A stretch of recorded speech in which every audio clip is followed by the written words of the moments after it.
Oldukça rahatsız edici bir semptom olan öksürük 2 haftadan daha uzun devam ettiğinde hastalarımızın doktora başvurma sebebini oluşturmaktadır.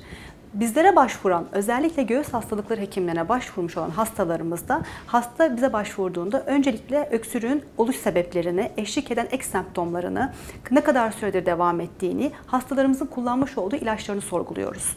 Akabinde mutlaka yapılan muayeneyi takiben hastalarımızın röntgen grafileri, solunum fonksiyon testleri ve genel fizik muayeneleri yapıldıktan sonra altta oluşabilecek hastalık sebepleri öngörülerek tedavisi planlanmalıdır. Hiçbir şekilde rastgele öksürük şurupları, rastgele antibiyotikler ve rastgele balgam söktürücüler hastalara verilmemesi gerekmektedir.